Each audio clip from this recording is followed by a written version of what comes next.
Although we get to explore a little of it, the majority of Blade and Sorcery's world is well explained. In this video, I'll be explaining the world of Blade and Sorcery, Byeth. Additionally, two things to note: all lore comes from the Baron's notes, which you can find in the Baron's outpost. And secondly, the map image used in the background of the text flashes is a Reddit image, which has been confirmed to be accurate by the Baron. The post is linked in the description. Little is known about the actual moon, Byeth, but it's the backdrop of the action in Blade and Sorcery, and it's orbiting the blue gas giant, of which little is known also, named Orion.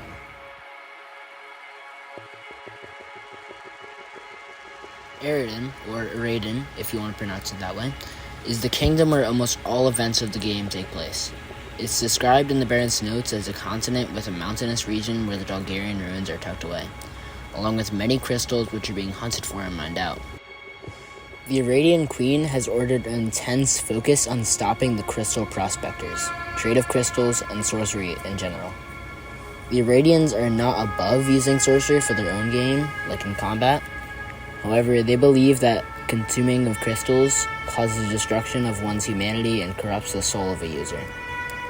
The historical origins of these beliefs is unknown, at least to the Baron, and has been a code that Eridan has abided by for many hundreds of years.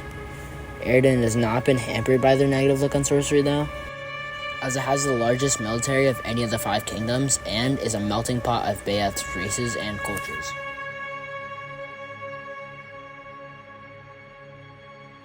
Centaura is the least described kingdom of Byeth, likely because the Baron is Centauri and doesn't feel the need to describe his homeland.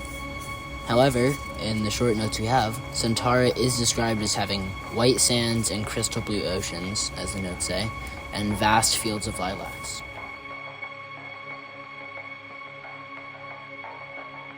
Rotka is a very interesting kingdom. It has both snowy peaks and swampy lowlands, and is described as being like a different world. There are also no direct water ports to Reike cities. The Baron describes most of Rotka being low wetlands with bullywug in those areas, which bullywugs are small bipedal frog-like creatures. I had to Google that. But there are very few cities in the marshy flatlands of Rotka, and most civilization is built into the side of the mountains. The Reike people are very crystal reliant. They have both trained sorcerer samurai and extremely crystal reliant, unreliable junkies in their kingdom that a merchant from Centaura, which is one of the only kingdoms still in trade with Rotka, will have to encounter on their way. Trade is very important to the Reiki people because, however ingenious building their homes into the sweet spot of the mountains in between the hot and the cold, they have very little soil which is actually fertile for farming crops. However, the mountains of Rotka are very rich in gold, which is how they can afford to trade so much for food. The Madine are by far the most reclusive and solitary people in the whole of Byeth. This is mostly because the very crystals other kingdoms consume regularly ravage their civilization. However, the people of Madlu are not fully opposed to sorcery, just not in a typical sense. Like the Eridan kingdom, the Madine despise the consuming of crystals, but unlike the Iradians, are very sophisticated with their use of crystals. They use crystals in sorcery for technology, architecture, and other things of that nature. The Baron describes Madine cities as metropolises and sprawling advanced techscapes. They use crystals for heat and light through lanterns, and they imbue their city walls with some sort of energy to keep out northern monsters. It is unknown where they obtain this knowledge.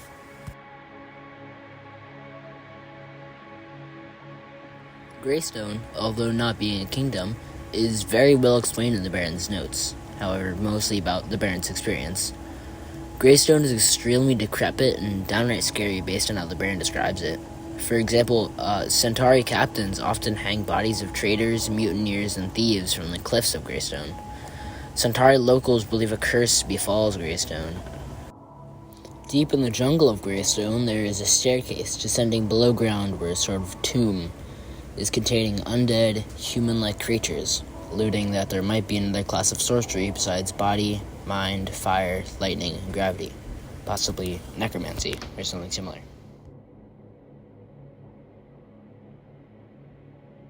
The eastern rainforests inside the Forgotten Continent are not fully fleshed out in Blade and Sorcery lore, mostly because the Baron has never visited the eastern rainforests.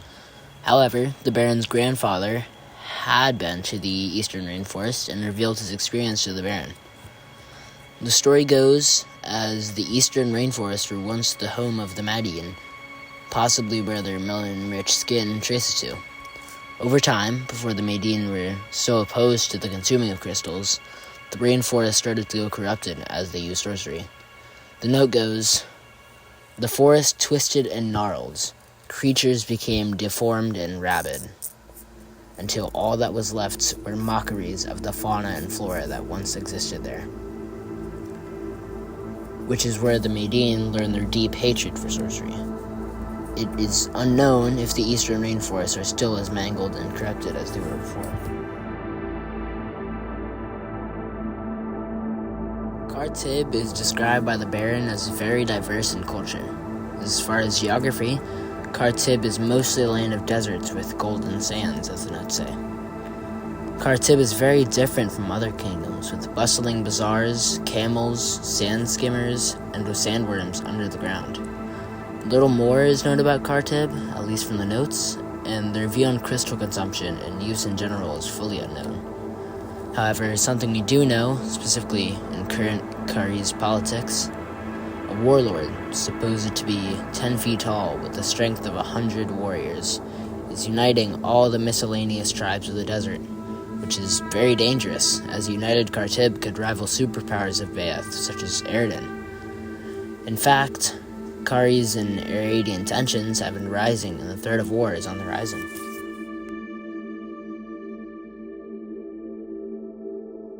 My final disorganized thoughts on the world of Byeth is that, personally, I think that a DLC for Blade and Sorcery is fully overdue, and to coincide with that, a Greystone, Madlu, or specifically Khartib, maybe where you fight the warlord, would be amazing, since vanilla Blade and Sorcery can be a little boring after the first couple times you play through it. And before the video finishes out, this video was heavily inspired by Kyojin, I think I pronounced that right. His video is on Blade and Sorcery lore, and his channel will be linked down below. Alright, thank you all for watching this video. I know I haven't posted in 3 months, but please tell me if you like this content. If you want more Blade and Sorcery content, or you just like the format of this video, let me know in the comments. I plan to get more serious about YouTube in the future, and make more videos. Maybe not about Rec Room, but we'll see. Anyways, I'll see you guys next time.